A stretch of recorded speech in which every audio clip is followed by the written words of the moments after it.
حضرت عمر رضی اللہ تعالیٰ عنہ نے اہل روم کی طرف ایک لشکر روانہ کیا جس کے امیر حضرت عبداللہ رضی اللہ تعالیٰ عنہ تھے۔ دشمن نے انہیں اور ان کے ساتھیوں کو گرفتار کر لیا۔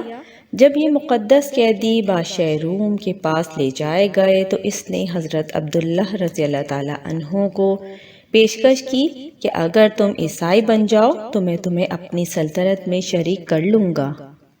بیچارہ سمجھا تھا کہ مال و دولت اور اقتدار کا لالچ اس صحرا نشین کو ڈگمگا دے گا، لیکن اسے کیا معلوم تھا کہ سامنے محمد صلی اللہ علیہ وآلہ وسلم کا ایک جاں نثار ہے جس کی فکر و فاقہ پر ایک نہیں ہزاروں سلطنتیں قربان ہوتی ہیں۔ حضرت عبداللہ رضی اللہ تعالیٰ عنہ نے اس پیشکش کو صاف ٹھکرا دیا۔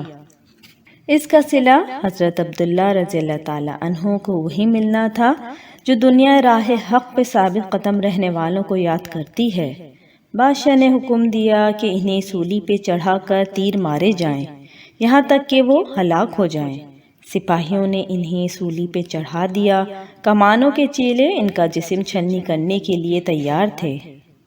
موت سامنے رقص کر رہی تھی، لیکن بادشاہ یہ دیکھ کر حیران رہ گیا کہ اس بندہ خدا مست کے چہرے پر گھبراہٹ، پریشانی یا خوف و ہراس کا دور دور پتہ نہیں۔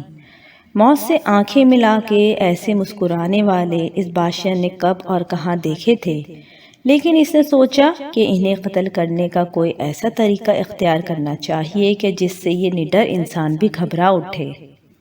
چنانچہ اس نے حکم دیا کہ انہیں سولی سے اتار کے لایا جائے اور ایک دیگ میں پانی ڈال کر اسے جوش دیا جائے۔ جب دیگ کھولنے لگی تو حضرت عبداللہ رضی اللہ تعالیٰ عنہ کے مقدس ساتھیوں میں سے ایک قیدی کو لا کر ان کے سامنے دیگ میں ڈال دیا گیا۔ حضرت عبداللہ رضی اللہ تعالیٰ عنہ نے دیکھا کہ اس دیگ میں گرتے ہی ان کی ہڈیوں سے گوشت اتر گیا اور ہڈیاں چمکنے لگیں۔ بادشاہ نے کہا کہ اگر تم نے عیسائی مذہب اختیار نہ کیا تو یہی انجام تمہارا بھی ہونا ہے۔ لیکن یہ ہولناک منظر بھی حضرت عبداللہ رضی اللہ تعالیٰ عنہ کو ان کے مقصد سے نہ ہٹا سکا۔ ان کے پاس ایک ہی جواب تھا کہ اس کھولتی ہوئی دیگ میں گر کر جھلس جانا مجھے گوارا ہے، مگر اسلام کو چھوڑنا گوارا نہیں۔ چنانچہ سپاہی انہیں بھی دیگ میں ڈالنے کے لیے لے چلے، مگر یہاں ایک عجیب منظر نظر آیا۔ وہی عبداللہ جو تختہ دار پر بھی مسکراتے نظر آئے تھے، اب دیگ کے قریب پہنچ کر ان کی آنکھوں میں آنسو آ گئے اور آنسو باہر چھلکنے لگے۔ بادشاہ سمجھا کہ یہ میری فتح ہے۔ اس نے فوراً انہیں واپس بلایا اور ان سے رونے کا سبب پوچھا۔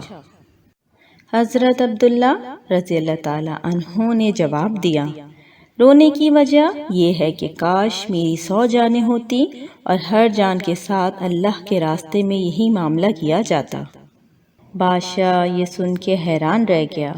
ایک انتہائی اذیت ناک موت کے منہ میں جانے والے کسی شخص سے اسے ایسے جواب کی توقع نہ تھی۔ بالآخر اس نے شاید یہ سوچا ہو کہ ایسے شخص کی سزا اسے مارنا نہیں زندہ رکھنا ہے، اس لیے ان سے مخاطب ہو کر کہا، اچھا تم میرے سر کو بوسہ دے دو تو میں تمہیں چھوڑ دوں گا۔ حضرت عبداللہ رضی اللہ تعالیٰ عنہ نے فرمایا، اگر اس کے عوض صرف مجھے نہیں بلکہ میرے تمام ساتھیوں کو چھوڑ دو تو مجھے منظور ہے۔ بادشاہ نے کہا، ٹھیک ہے، میں تمہارے ساتھ تمہارے ساتھیوں کو بھی رہا کر دوں گا۔ حضرت عبداللہ رضی اللہ تعالیٰ عنہ آگے بڑھے، اس کے سر کو بوسہ دیا اور اپنے تمام ساتھیوں کو صحیح سلامت واپس لے آئے۔ جب یہ مقدس قافلہ حضرت عمر رضی اللہ تعالیٰ عنہ کے پاس پہنچا اور حضرت عمر رضی اللہ تعالیٰ عنہ نے پورا واقعہ سنا تو اپنی جگہ سے کھڑے ہو گئے اور حضرت عبداللہ رضی اللہ تعالیٰ عنہ کے سر کو بوسہ دیا کہ انہوں نے کیسے جوش ایمانی اور کیسے فراست و حکمت سے اپنے لشکر کی قیادت فرمائی اور کس معجزانہ طور پر انہیں واپس لے کر آئے۔